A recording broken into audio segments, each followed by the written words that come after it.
Genesis chapter 29.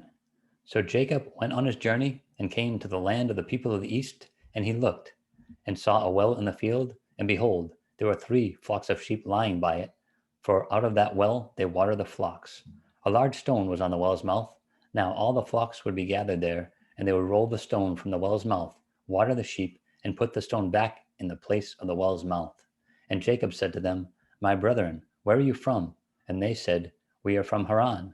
Then he said to them, Do you know Laban, the son of Nahor? And they said, We know him. So he said to them, Is he well? And they said, He is well. And look, his daughter Rachel is coming with the sheep. Then he said, Look, it is still high day. It is not time for the cattle to be gathered together. Water the sheep and go and feed them. But they said, We cannot until all the flocks are gathered together, and they have rolled the stone from the well's mouth. Then we water the sheep. Now, while he was still speaking with them, Rachel came with her father's sheep, for she was a shepherdess. And it came to pass, when Jacob saw Rachel, the daughter of Laban, his mother's brother, and the sheep of Laban, his mother's brother, that Jacob went near and rolled the stone from the well's mouth and watered the flock of Laban, his mother's brother. Then Jacob kissed Rachel and lifted up his voice and wept. And Jacob told Rachel that he was her father's relative and that he was Rebekah's son. So she ran and told her father. Then it came to pass, when Laban heard the report about Jacob his sister's son, that he ran to meet him, and embraced him and kissed him, and brought him to his house.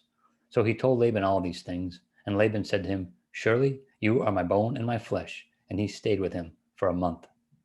Then Laban said to Jacob, Because you are my relative, should you therefore serve me for nothing? Tell me, what should your wages be?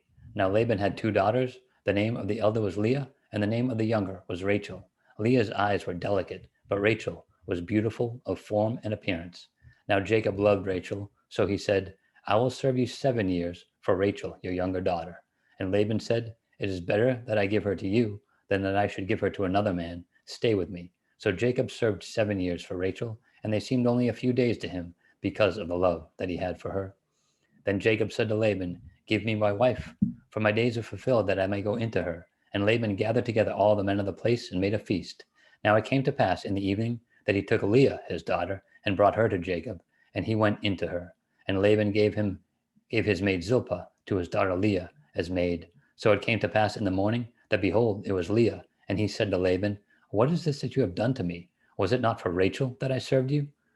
Why then have you deceived me?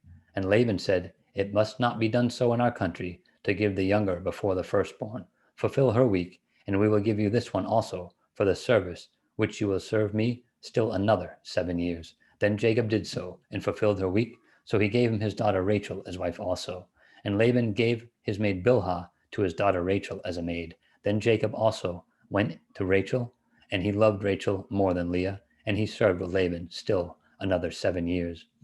When the Lord saw that Leah was unloved, he opened her womb, but Rachel was barren. So Leah conceived and bore a son, and she called his name Reuben, for she said, The Lord has surely looked on my affliction. Now, therefore, my husband will love me. Then she conceived again and bore a son, and said, Because the Lord has heard that I am unloved, he has therefore given me this son also. And she called his name Simeon.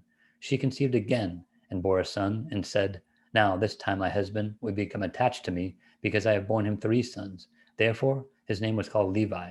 And she conceived again and bore a son, and said, Now I will praise the Lord. Therefore she called his name Judah. Then she stopped bearing.